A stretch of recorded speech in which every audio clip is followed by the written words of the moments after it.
자, 이제 또 성공하는 대학생들의 7가지 습관 이어서 진행을 하도록 하겠습니다. 오늘 우리가 할 얘기는 이제 습관 5입니다.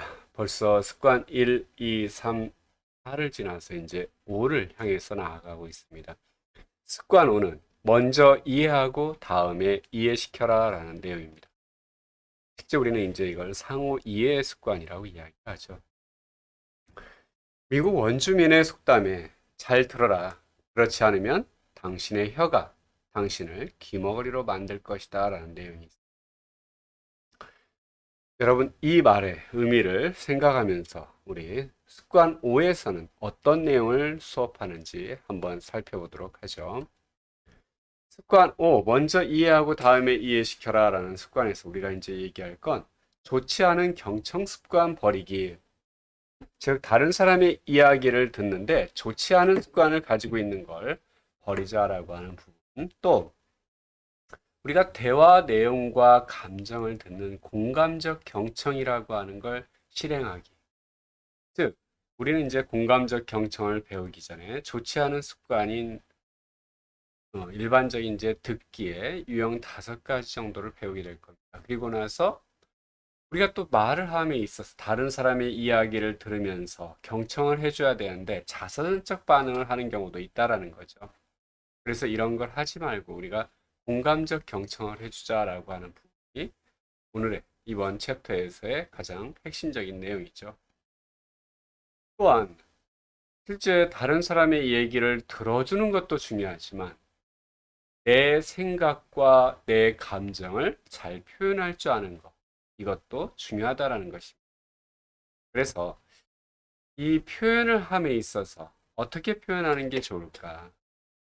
자신의 관점뿐 아니라 다른 사람의 관점에서 나의 생각을 표현하기, 그리고 도움이 되는 피드백을 주고받기가 이번 챕터에서 우리가 한번 다뤄볼 내용이고, 그 다음에 이제 전문가의 조언이 들어와 있죠. 프리젠테이션을 잘하는 방법.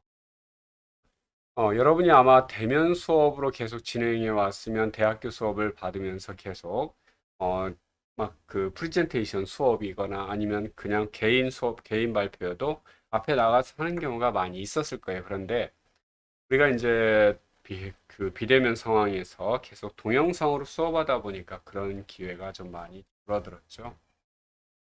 아쉽긴 하지만 그래도 여러분이 이제 그 내용도 나중에를 위해서도 한번 읽어보는 건 괜찮지 않을까라는 생각입니다.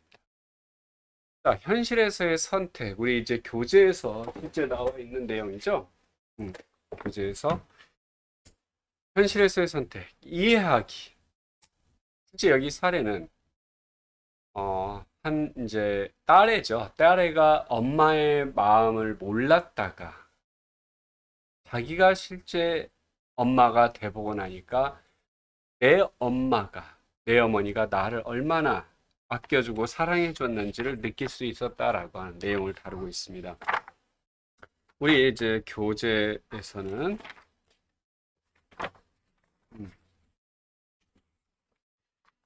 195페이지에 나와 있죠, 여러분. 195페이지. 자, 혹시 여러분도 이런 경험이 있는가라는 거죠. 당신이 관심을 가지고 있는 사람이 이제 여러분의 주위 사람일 거예요. 여러분의 주위 사람이 여러분을 이해하지 못한 이런 경험을 해본 적이 있었는가? 여기 이제 대학생 켈시라고 하는 친구가 자신의 사례를 올려놨어요. 엄마와 저는 제가 고등학생이었던 시절의 대부분을 내 친구들과 내가 입는 옷과 내가 듣는 수업들에 대해 논쟁하느라 보냈습니다. 엄마는 저의 세계를 이해하지 못했어요. 여러분, 엄마는 저의 세계를 이해하지 못했어요. 이걸 보면서 여러분이 혹시 여러분 부모님이 여러분을 이해하지 못한다라고 생각을 하고 있지 않은지 한번 생각해 보시면 들었으면 좋겠어요. 그래서 고등학교를 졸업한다는 것은 제게 엄마의 참견과 규칙들로부터 독립되고 내 스스로 결정들을 할 수 있다는 의미였습니다. 저는 저의 가장 친한 친구가 다니기로 한 4년제 대학에 장학금을 받고 좋은 기숙사도 지원받았습니다. 저는 집에서 너무 멀리 떨어지지 않으려 했지만 너무 가깝게 있으려도 하지 않았습니다. 그러나 졸업한 지 몇 주 뒤에 당황스러운 일이 생겼어요. 제가 임신했다는 사실을 안 것이죠. 저는 엄마에게 이 사실을 이야기하기 두려웠습니다. 왜냐하면 엄마가 제가 대학에 간 것을 얼마나 기뻐하는지 잘 알았기 때문이었어요. 제가 사실대로 이야기했을 때 엄마는 충격을 받았지만 제 이야기를 들어주셨어요. 엄마와 저는 제가 어떻게든 대학에 다닐 수 있는 방법을 찾아야 한다는 것에 동의했어요. 그리고 제가 꿈꾸던 학교 기숙사에서 사는 대신에 집에서 지내면서 근처 커뮤니티 대학에 다녔어요. 엄마이자 학생으로서 저는 저같이 사회적으로 고통받고 있는 사람들을 위한 온라인 강의들을 들었어요. 제 모든 친구들은 나가서 대학 생활을 즐겼고, 저는 임신에 대한 대책으로 엄마 집에서 지냈습니다. 고등학생일 때 저는 너무 제 자신만 생각해서 한 번도 엄마가 어떻게 느낄지 생각해 본 적이 없었어요. 엄마가 이야기했던 것들은 다 무시하고 엄마 이야기를 듣지도 않았어요. 저는 엄마가 제가 말하려고 했던 것, 하려고 했던 것에 대해서 전혀 듣지 않으신다고 생각했어요. 심지어 제 삶이 어떻게 되어가고 있는지조차 신경 쓰지 않으신다고 생각했어요. 우리의 부족한 대화 능력은 우리의 관계를 손상시켰습니다. 그 결과로 저는 반항했고 엄마를 실망시켜드렸어요. 그러나 그 뒤로 출산을 하고 처음으로 작은 아이의 엄마로서 우리 엄마를 이해할 수 있게 되었습니다. 저는 엄마가 얼마나 저에게 관심을 가지고 계셨는지 알게 되었어요. 저는 엄마가 저를 왜 그렇게 걱정하셨는지 이해하게 되었습니다. 우리가 조금 더 일찍 시간을 가지고 상대가 무엇을 원하는지 들으려고 했었더라면 우리는 더 좋은 관계를 유지할 수 있었을 것입니다. 아들을 가진다는 것은 위장된 축복이었어요. 엄마가 됨으로써 저는 저의 어머니의 관심, 규칙들, 원칙들을 이해할 수 있게 되었어요. 이제 저는 그런 깨달음들이 얼마나 소중한 것들인지 압니다. 이런 깨달음들을 제가 청소년일 때 알았더라면 좋았겠다고 생각합니다. 우리 엄마와 저는 가까워지려면 해야 할 것들이 많지만 저는 정말로 그것들을 기대하고 있습니다. 켈시의 상황은 우리가 생각하는 것보다 훨씬 흔한 것입니다.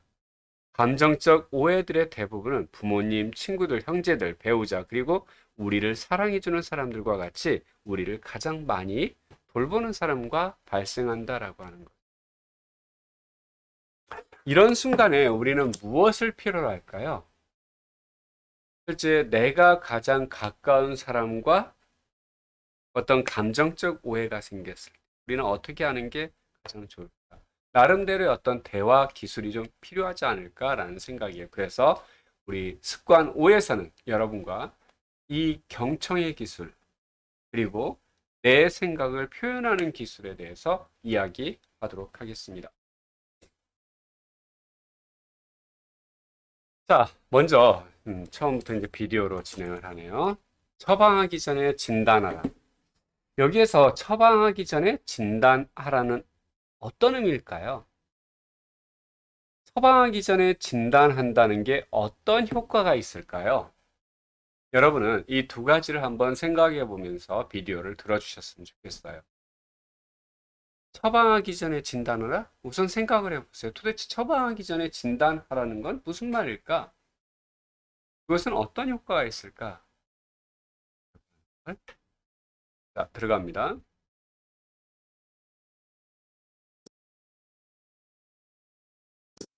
You study every field of human endeavor. You study every problem-solving process in every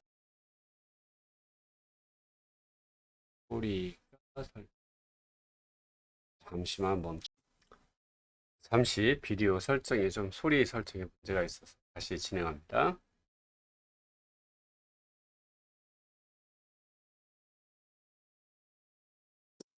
You study every field of human endeavor, you study every problem-solving process in every profession without an exception, and you'll always find to understand precedes action. To understand precedes judgment. Lawyers go through a discovery process, often even prepare the case for the opposing counsel. Doctors diagnose before they prescribe. Teachers pre-assess before they teach. It's habit 5. Seek first to understand, then to be understood. The tendency in almost all people initially is to want to be understood, or if they do seek to understand, they seek with the intent to reply, with the intent to in some way influence, to some way bring the person about, to accomplish their own end, not with the intent to understand. Can I borrow your glasses for a second? You'll love these. These will really change your paradigm. These are more powerful?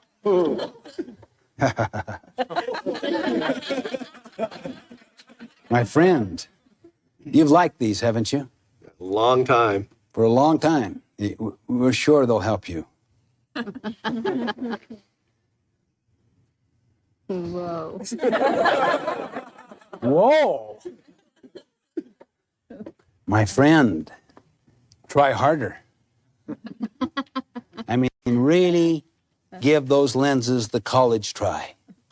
That help you now? No. No. This is the company way, Anna. They look good on you, Anna. Wouldn't you agree? Oh, yeah. See, we all feel they look good on you. Anna, daughter, your mother and I, for many years, have distilled the wisdom of our life for your benefit. That's intergenerational wisdom, too, Anna. We've learned it from before. And we put them in the form of those lenses. We've done our best. Anna, you like them now?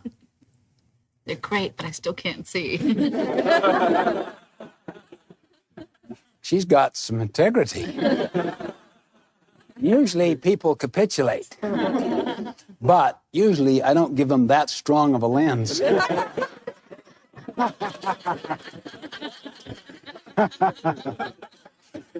When they capitulate, I then move to the next person.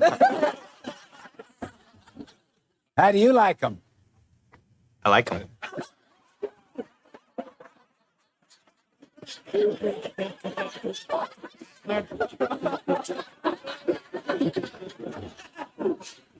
Are those tears of gratitude? There you are, my friend. You can see again. Thank you. I could feel your anxiety level. Now, when I'm convinced I'm right, when you're convinced you're right, do we really want other people's opinions? How many of us, when we are in that mental state, use those methods? You may not use the more extreme ones. You may just simply use the more common ones. Try harder. Just think positively. It'll make the difference. If we really start listening, you may be influenced, particularly if our security lies in being right. If you really seek to understand, you run the risk. You're vulnerable. Can you begin to get a better understanding as to why we have the private victory of 1, 2, and 3? But almost everyone is anxious to prescribe glasses for eyes they have not diagnosed, because if they really engage in a meaningful dialogue with me, they become vulnerable themselves. It exposes sometimes their own center, their own need to be right, their own need to give wise counsel, to shape up this son, this daughter, this employee, even this customer. You don't know what you need. We know what you need. We'll tell you. 자, 여러분은 이 You study. 동영상을 보면서 무엇을 느꼈나요? 이 동영상을 보면 실제 내가 옳다라는 확신이 들 때 사람들은 내 생각을 다른 사람한테 강요하는 경향이 나타난다는 것. 자, 여러분들 혹시 처방하기 전에 진단하라, 즉 다음과 같은 혹시 경험을 한 적이 있습니까? 그때는 어떤 느낌이 들었는지, 그리고 여러분은 어떻게 했는지. 대부분의 사람들이 어떻게 경청하는지 알지 못한다. 그들은 조언을 많이 하지만 이런 조언들이 정말로 도움이 되지는 않는다라는 거죠. 여러분 책에 이제 198페이지에 실제 보면 처방하기 전에 진단하는 이제 활동이 나오죠. 부모님, 친구, 선생님, 선배, 상사 중 누군가가 당신의 말을 경청하지 않았을 때 어떤 때인가? 그리고 그때 기분이 어땠는가? 이제 당신이 누군가의 말을 경청하지 않았을 때 그때는 또 어느 때였고 그 결과는 어땠는가? 이제 잘 경청하는 것을 알았다면 어떻게 다르게 행동하겠는가? 결과는 어떻겠는가라고 하는 것. 우리 사람들은 자신의 어떤 확신에 의해서 다른 사람에게 자신이 생각한 걸 강요하려고 하기도 하고, 또 마찬가지로 내 확신에 의해서 내 걸 갖다가 계속 유지하려고 하는, 다른 사람의 생각이나 어떤 의견들, 이런 것들을 받아들이지 않으려고 하는 상황들이 나타난다라는 것. 자, 우리가 이제 좋지 않은 습관, 좋지 않은 듣기 습관이죠. 우리가 듣기의 유형을 살펴보면 듣기의 유형은 5가지로 나눌 수 있다. 물론 여기는 공감적 경청이 아닙니다. 그냥 듣기의 유형일 뿐이에요. 멍 때리기, 듣는 척하기, 선택적 듣기, 단어만 듣기, 그리고 자기 중심적 듣기. 멍 때리기, 듣는 척하기, 선택적 듣기, 단어만. 실제 여러분들 멍 때린다라고 하는 건, 이거는 이제 여러분 쉽게 그냥 수업 때 관심 없어, 당신 혼자 떠들어, 나는 그냥 나 할 일 할 거야 라고 하는 거죠. 여러분들 동영상 수업에서, 이제 비대면 수업에서 실질적으로 여러분이 어떻게 뭘 하고 있는지는 교수는 몰라요. 그러니까 분명히 수업은 듣고 있는, 자세는 수업을 듣고 있는 것 같이 취하고 있어요. 그런데 누구 이거에 대해서 어떻게 하지? 라고 물어보면, 네, 다시 한번 말씀해 주시겠어요? 이렇게 나오는 거. 지금 뭐 하고 있어요? 수업 안 듣고 있는 거죠. 머릿속에 딴 생각하거나 아니면 뭔가 다른 걸 하고 있을 때 나타나는 거죠. 물론 멍 때리기라고 하는 건 불가에서는 이걸 가장 그 상승의 어떤 수행의 방법이라고 또 생각을 하는 경우도 이제 그 표현하기도 해요. 멍 때린다라고 하는 게 무념무상의 세계에 빠져든다라고 하는 거죠. 아무 생각도 없는 이런 상태에 빠져든 거. 모든 집념이나 잡념이나 이런 걸 다 배제한 상태. 이런 상태를 이제 거의 불가에서 그 무념무상에서 멍 때리기라고 하는 표현으로도 하게 하는데, 여러분들 우리가 이제 보통 여기에서 듣기의 유형에서 멍 때린다라고 하는 건 다른 사람의 이야기에 아예 관심 자체도 안 두고 자기 어떤 다른 걸 하는 걸 이제 표현하는 거죠. 그 다음에 두 번째, 듣는 척 하는 거. 뭔가 좀 얘기할 때 듣는 척은 해요. 그러니까 안 듣는 건 아니야. 그런데 실제 내용이 그냥 자세만, 행동만 그러고 하고 있다 보니까 실제 내용은 들어오는 게 하나도 없어요. 선택적 듣기. 실제 내가 관심 있는 것만 들어요. 단어만 듣기. 선택적 듣기나 단어만 듣기라고 하는 건 마찬가지인데, 어떤 단어의 전체적인 맥락을 이해 안 하고 거기에 들어간 사용된 단어, 이것만을 가지고 이야기하는 거. 이게 가장 대표적인 게 선택적 듣기나 단어만 듣기가 정치권에서 가장 많이 보이죠. 여러분들 이제 계속 여당이나 야당이나 이 각각이 서로 상대방의 어떤 그 단어, 그 다음에 어떤 얘기를 했는데 그 부분에서 일부분만을 가지고 얘기한다거나 뭐 말한 거에 대해서 전체적인 내용을 갖다 보지 않고 그 일부분 그 단어만 가지고 막 정쟁의 요소로 삼는 경우도 많습니다. 이런 것들이 이제 거기에 해당이 되는 거고요.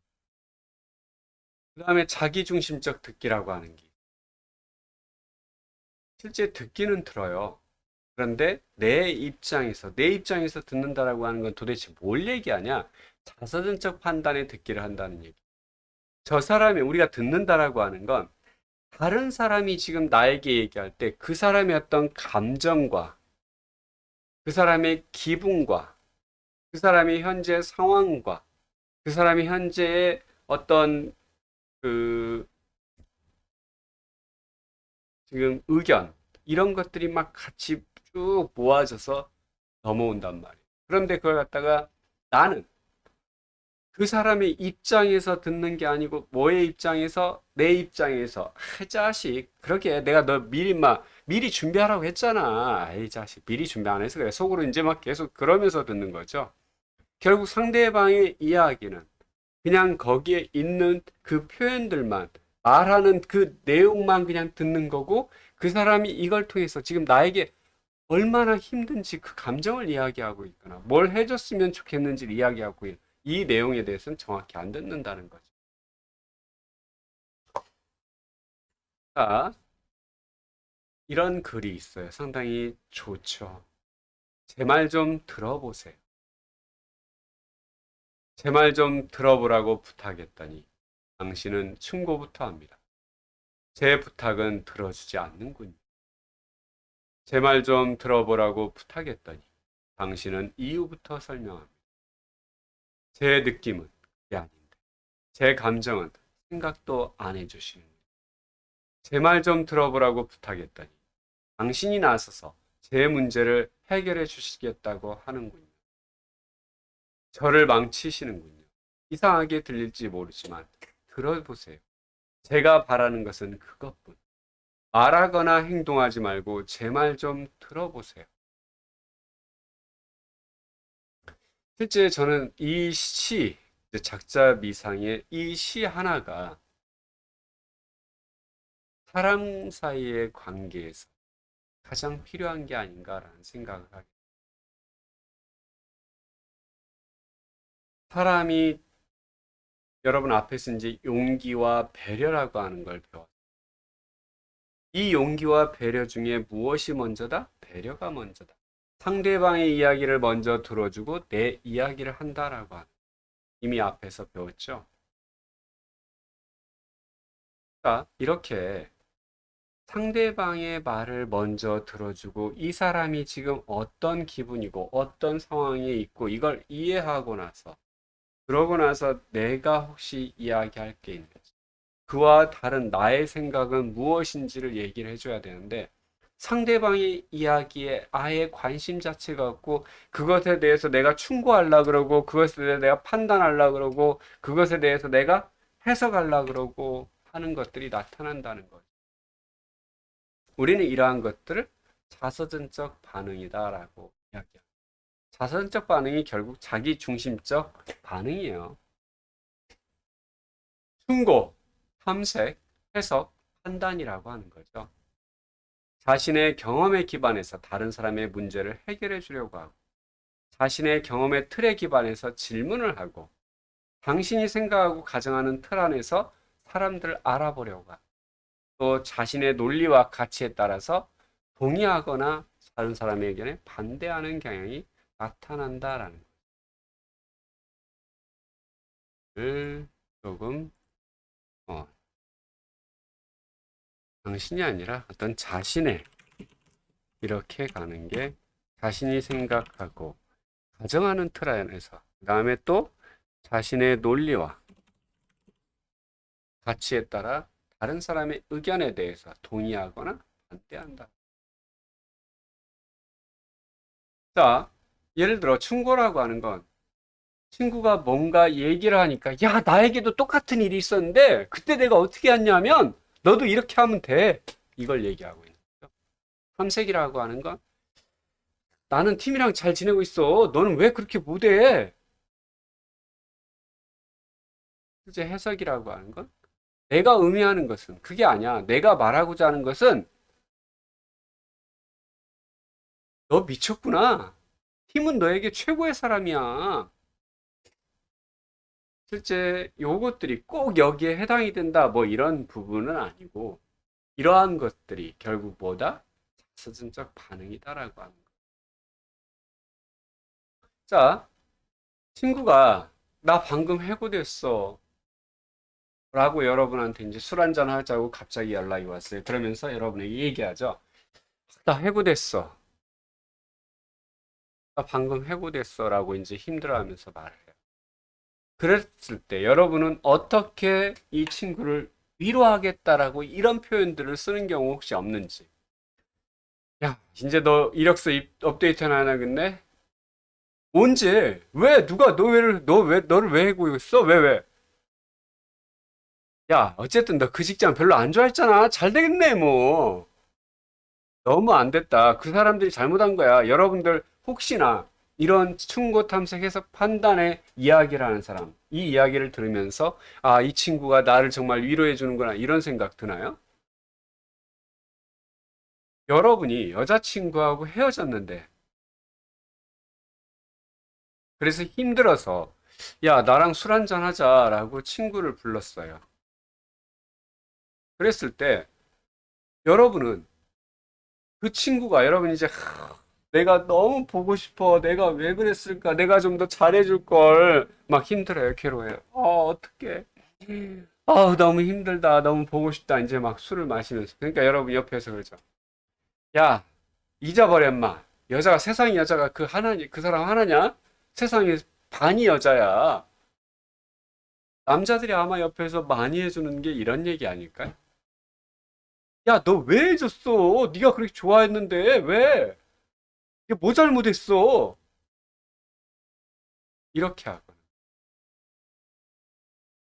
야, 너 어차피 너희 둘이는 안 됐어. 안 돼. 내가 봤을 때 안 어울려.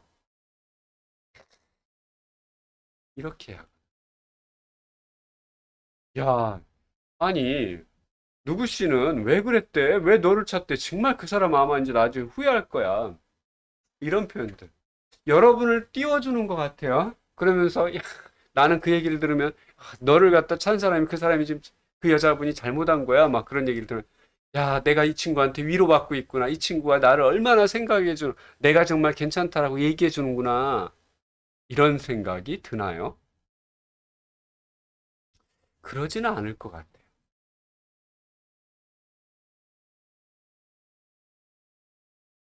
우리가 자서전적 반응이라고. 물론, 이런 자서전적 반응이라고 하는 게 우리 대화에서 완전히 배제시켜야 되냐? 그러진 않아요. 이 표현들도 물론 필요할 때가 있습니다. 무엇인가를 물어보거나 그 사람의 의견에 대해서 요청한 거에 대해서 어떤 판단을 내려주거나 충고를 요청했을 때 조언을 하거나 할 때 필요합니다. 그런데 여기에서 이야기하고 있는 건 실제 상대방이 자신의 어떤 고민이나 어려움을 여러분에게 얘기했을 때 그걸 여러분이 그냥 온전히 들어주라라고 하는 거죠. 이런 자선적 반응 하지 말고. 수업에 대해서는 여러분 자선적 반응 해야 돼요. 내가 한 얘기에 대해서 여러분 다르게 생각하고 있으면 그거에 대해서 얘기해야 되고요. 내가 얘기한 내용 중에 잘못되어 있으면 여러분 그거에 대해서 얘기해야 됩니다. 결국 요 충고, 탐색, 해석, 판단이라고 하는 게 자선적 반응이 어떤 논리적인 상황, 상대방이 이걸 요구할 때 상대방과 너무 가까워요. 그래서 우리는 어렸을 때부터 친구여서 서로 이게 악의가 없다라는 걸 이해하고 있어요. 그랬을 때는 자선적 반응해도 돼요. 아예 하지 말자는 게 아닙니다. 그런데 여기서 얘기하는 건 자선적 반응이라고 하는 게 상대가 어떤 힘들어하거나 고민이 있을 때 그럴 때 자선적 반응하지 말라라는 거죠. 일상적인 대화에서 친구가 뭐 물어봤는데 이렇게 이게 좋아 이게 좋아? 야 이렇게 하는 게 좋을 것 같아 내 생각에 이게 좋아. 너 이걸로 해야지 당연히 무조건적으로 이쪽이야.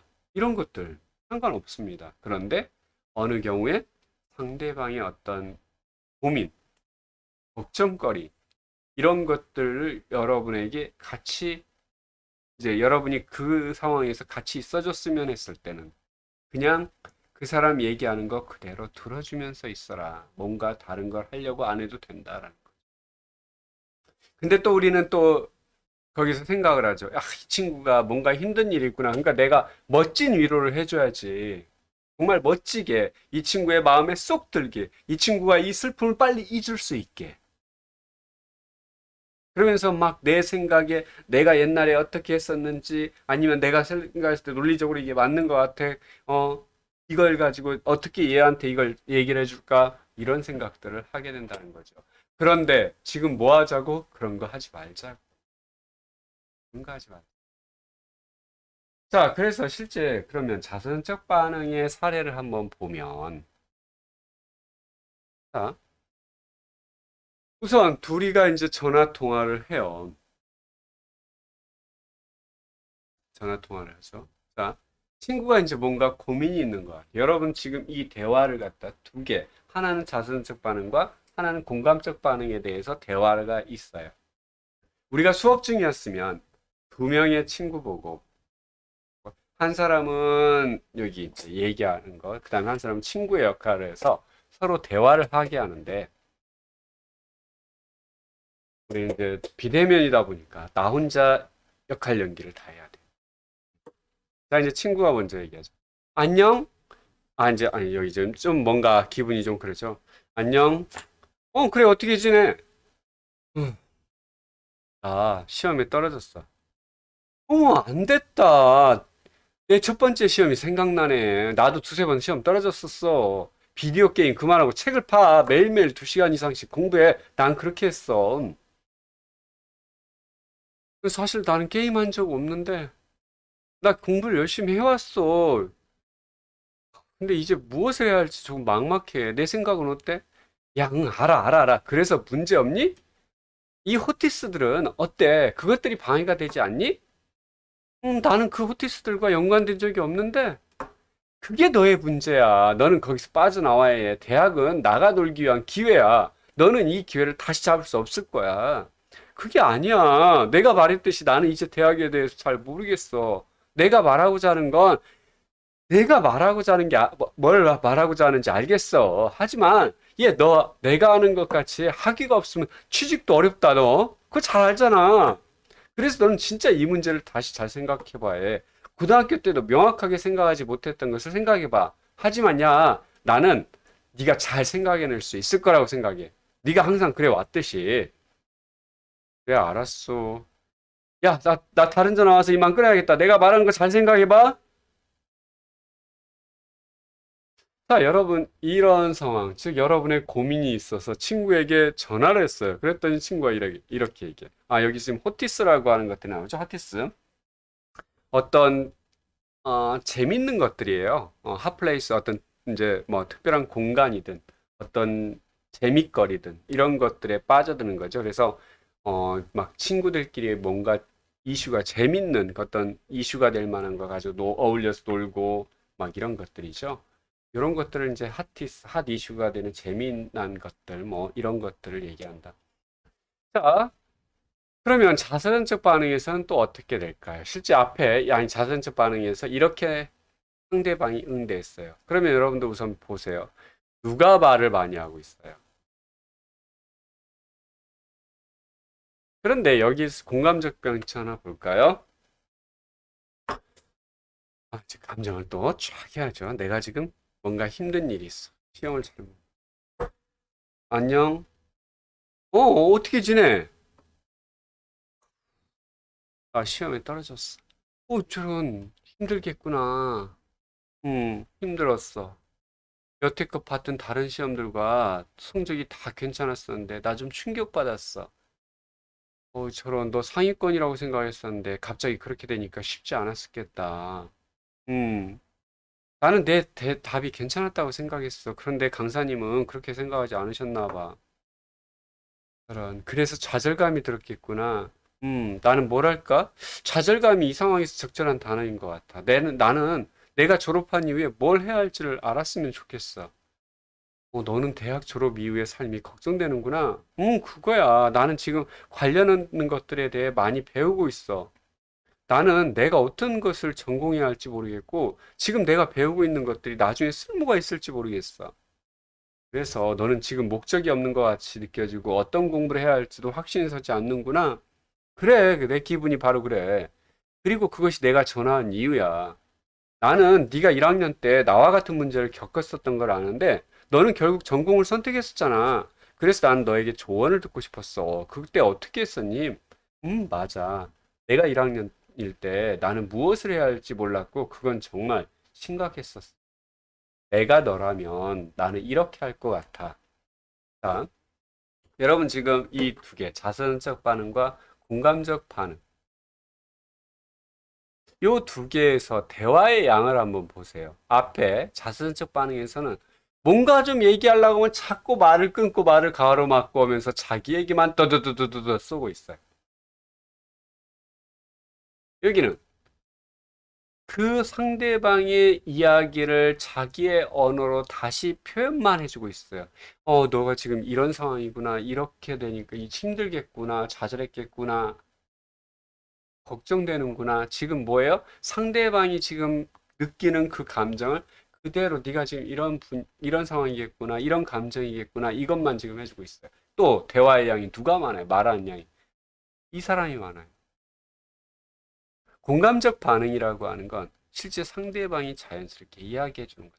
여기서 이제 여러분한테 이야기를 좀 해야 될 게, 자, 여기 앞에 보면 지금 뭔가 막 이 당사자는 뭔가 막 많이 쌓여 있어요. 즉, 우리는 일반적으로 이성과 감정이라고 하는 우리 내면의 요소가 이렇게 평상시에는 균형을 잡고 있어요. 이성이 위로 가는 건 여러분 이성적으로 판단을 어디서 판단해라? 뇌에서 판단을 하죠. 감정이라고 하는 건 어디로 느껴요? 가슴이죠. 심장이죠. 그래서 여러분 혹시나 여자친구와 헤어지면 어디가 아파요? 머리가 아파요? 머리 안 아파요. 어디가? 이 가슴이 막 애리고 찢어지는 것 같고 막 왠지 모르게 막 이런 상황이잖아. 뭔가 힘들면 머리가 아파요? 아니에요. 이 가슴이 아파요. 막. 왠지 막 숨을 못 쉴 것 같으면서 북받치고 막 이런 상황이 된단 말이에요. 자, 평상시에는 이 이성과 감정이라고 하는 게 균형 상태에 있어요. 균형을 잡고 있어요. 그게 가만히 서로 간에 균형이 맞춰져 있어요. 그러다 보니까 사람이 이성적으로 판단을 한다라는 얘기예요. 이성적. 즉, 어떤 것에 대해서 이성적으로 생각을 하고, 그 다음에 그거에 대해서 또 감정적으로 느껴질 부분에 대해서는 감동을 하고, 감정적인 대처도 할 수 있다라는 얘기예요. 그런데, 우리가 스트레스에 쌓이거나, 우리가 스트레스에 쌓이거나, 우리가 어떤 걱정거리가 있을 때, 그때는 어떻게 될까요? 그때는 이 이성은 그대로입니다. 여러분 뇌는 그대로. 이 감정이 막 북받쳐 올라요. 그래서 뭐예요? 감정이 부풀어 오르죠. 감정이 막 내가 주체할 수 없을 만큼 막 부풀어 올라요. 이 부풀어 오르는 건 헤어졌을 때, 뭔가 슬픈 일 있을 때, 좌절감을 느꼈을 때, 스트레스 받을 때, 어떤 상황에서든 이성은 그대로입니다. 이성과 감성이 동일하게 균형을 잡고 있을 때는 이성이 서로 제어를 해줘요. 그런데 지금 막 뭔가 안 좋은 게 막 생겼거나 그 감정이 막 북받쳐 오르거나 스트레스를 받거나 하면 이 감정이 자꾸 부풀어 올라져요. 그러다 보니까 이성과 감정의 양을 비교했을 때는 이성은 이만한데 지금 감정은 몇 배예요? 하나, 둘, 셋, 넷, 다섯, 여섯, 막 이렇게 되잖아요. 점점 더 부풀어 오르면 더 커지죠. 이성이 이걸 제어할 수 있어요? 제어 못 합니다, 이거. 대할 수가 없어요. 왜? 감정이 너무 부풀어서 이성은 그 중에 아주 일부밖에 안 돼버린 상황이 돼버려. 아무리 그때 감정이 부풀어 오르는데 막 너무 화가 나갖고 막 미치겠는데 거기서 야 이성적으로 생각해, 야 너 그러면 안 돼, 너 이성적으로 생각해, 안 먹혀요. 안 먹힙니다. 여러분도 그러잖아요. 막 지금 뭔가 화가 끝까지 하는데 거기서 막 이성적으로 생각해, 너 그러면 안 돼, 막 먹혀요? 안 먹혀요. 그럼 어떻게 해야 돼? 이걸 갖다가 이 감정에 이 너무 지금 부풀어 오르는 걸 어떻게 해야 돼? 빼줘야죠. 나가게 해줘야죠. 이게 나갈 수 있게, 빠져나갈 수 있게 만들어줘야 된다. 그래서 이게 빠져나가면서 이 안의 것이 다시 줄어서 어디로? 원래 상태로, 최소한 원래 상태에 가깝게 오면 그때부터는 말이 통해요. 말이 통. 이 얘기는 지금 무슨 얘기냐? 여러분들 누군가와 갈등이 있을 때 지금 내가 화가 나 있는 상태에서 붙으면, 내가 지금 이 화가 나 있는 상태에서 붙으면 내가 좋은 말이 나가냐라는 거죠. 이렇게 감정이 부풀어 있는데 요게 그냥 막 바로 쏴버리잖아요. 그럼 상대방은 갑자기 처음에 뻥 쪄요. 얘 왜 그러지? 왜? 이 사람 처음에 이성과 감정이 균형을 잡았어요. 근데 이게 자꾸 오니까 어떻게 해? 자기도 스트레스 받아. 화가 나. 막 기분이 안 좋아. 그러니까 뭐가 돼? 부풀어 올라요. 그래서 이거 쏴야죠 또. 이성이 이제 작아져서 제어를 못 하는 거잖아요. 쏴야죠. 그러면서 이제 서로 전쟁이 나는 거죠. 결국 이런 상황을 안 가게 하기 위해서 우리는 공감적 경청이라고 하는 걸 해요. 서로 간에. 이게 이렇게 가는 게 자선적 반응으로 막 감정이 풀어가는 게 뭐 밖에 거래 일하는 곳에서만, 아니면 꼭 누구하고 밖에서 싸워야 돼? 아니죠. 집에서도 얼마든지 이런 현상들이 나타난다는 거죠. 여러분 중에서도 혹시 그런 상황이 있는 사람도 있을 수 있고, 그랬을 때는 지금 현재 감정 상태가, 이건 여러분이 혹시 아버지와 대화할 때도 마찬가지, 아버지의 감정 상태 너무 부풀어 올라 있다, 지금 화가 나 있다. 그때는 얘기해봐야 안 먹혀요.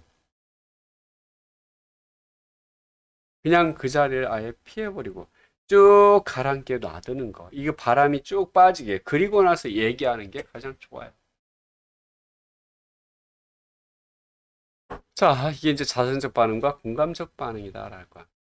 즉, 공감적 반응은 당사자가 자신의, 지금 이 사람 뭐 하고 있어요? 여기서 이렇게 말을 많이 하면요, 이게 부풀어 올랐던 게 어떻게 돼? 쭉 빠져나가죠. 왜? 이 부풀어 오른 이것들이 말을 통해서, 입을, 호흡을 통해서 막 계속 밖으로 막, 여러분 화가 날 때 숨이 제대로 쉬어져요? 뭐 지금 막 안에 있는 게 막 나가야죠. 빨리빨리 이걸 내보내야 된다. 여기에 이제 아까 오타도 있어. 쭉 보면 오타가 있더라고요.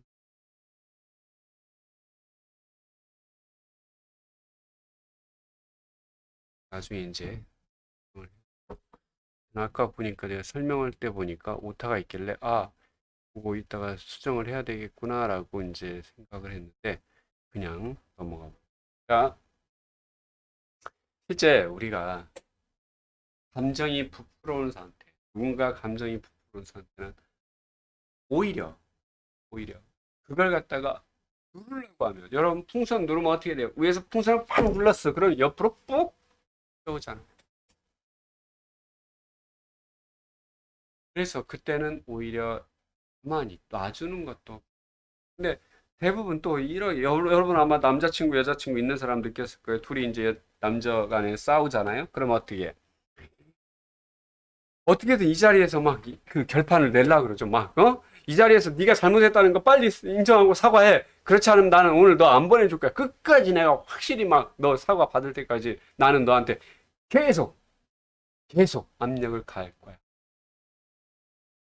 결국 그런 상황은요, 이게 자꾸 막 계속 지금 부딪히라는 거죠. 이런 거밖에 안 된다. 오히려 하나라도 피해줘야. 처음에는 막 이놈이 그냥 갔어, 이 나쁜 놈 막 하더라도 집에 가서 이제 본인이 처음에 열불 나겠죠. 근데 찬물로 샤워 좀 하고 뭐하고 하다 보면 이 공기가 조금씩 빠지죠. 그러다 보면 이제 생각, 내가 너무했나? 너무 몰아붙였나? 걔가 굳이 잘못한 건 아닌데 내가 좀 너무 몰아붙였나? 이렇게 이제 생각이 다시 이성이 원래 자리로 균형이, 그 이성과 감정이 균형이 맞춰졌을 때 상태로 돌아온다는 거. 결국은 지금 상대가 막 부풀어 올라 있을 때는 아무리 거기서 부딪혀봐야 결론 안 난다. 서로 막 이 감정에 대한 압박만 더 막 커지는 거죠. 감정이 막 더 막 부풀어 올랐죠. 더 화나고. 그래서 그때는 어떻게? 상대방이 말을 그냥 들어주면 돼요, 여러분. 상대방, 아, 여기 지금, 아, 힘들었겠다. 어우, 자존감 들었겠구나. 너 미래가 지금 걱정돼서 그러는구나. 목적이 없는 것 같아서 지금 너무 확신이 서지 않아서 힘들어하는구나. 지금 뭐 하고 있어? 이 사람 말 계속 하면서 뭐 하고 있어요? 말을 계속 하면서 이걸 자꾸 빼고 있어요. 이걸 공기를 자꾸 빼고 있어요. 이 감정에 부풀어 올랐던 것. 그런데 이 사람은 이 부풀어 올랐던 거 너무 걱정이나 스트레스도 여기 다 들어가다 막 있는데 그걸 뺄 수가 없어. 그러니까 밤에도 어떻게 자다가도 막 계속 이게 생각나고 걱정되고 내가 뭐 하러 있지, 뭐 하고 살고 있지, 막 이런 거. 자, 자선적 반응과 공감적 반응. 그럼 이제 우리가 비디오를 보면서 자선적 반응이라고 하는 거. 실제 그리고 이러한 자선적 반응이 실제 사람과 사람 관계에서 어떻게 되느냐라고 하는 거. 이걸 한번 우리가 생각해 볼 필요가 있다. One thing that gets in the way of meaningful communication is autobiographical.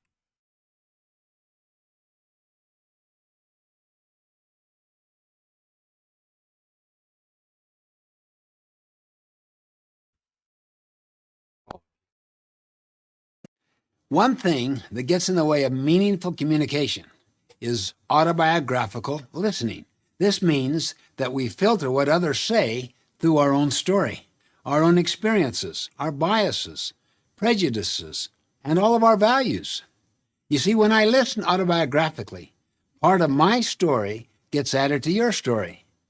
And then when I respond, I base it on my own frame of reference. I might ask questions, or I might agree or disagree. I might decide it's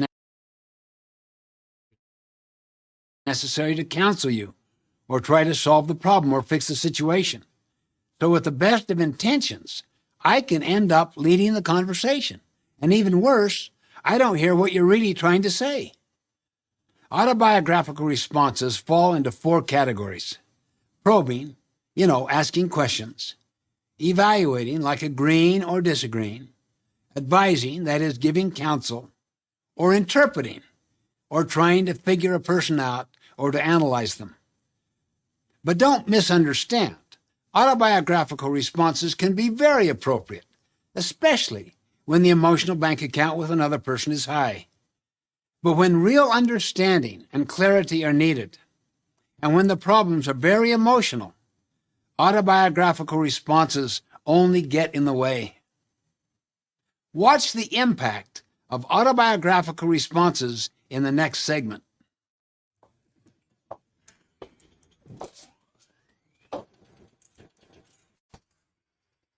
Doing your homework? What's the point? I'll never use it. Of course you will. Classical Greek drama. Not likely. No one gets anywhere without an education these days. Really? Joe's got a full-time job and he's already a manager. He has his own car, his own apartment. And me? I'm not that interested in this. But you're interested in this. Absolutely. I just think it's a waste of time to learn something you'll never use in the real world when I could be out working, getting a real experience, making money. So you want to quit. Think about your sister. She struggled in school, but she worked hard, and now she's doing the queen of college and probably become a brain surgeon and end global warming. I'm not my sister, Mom. I know it's hard right now, but all the effort will be worth it. When I was your age, You wanted I wanted to join to- a rock band and travel the world, but instead you chose hard work and all this. You just have to hang in there. No, I don't. Fine. Quit. Move in with Joe. You think life is so wonderful, so easy? Maybe then you'd appreciate what you have here. Fine, maybe I will. Fine.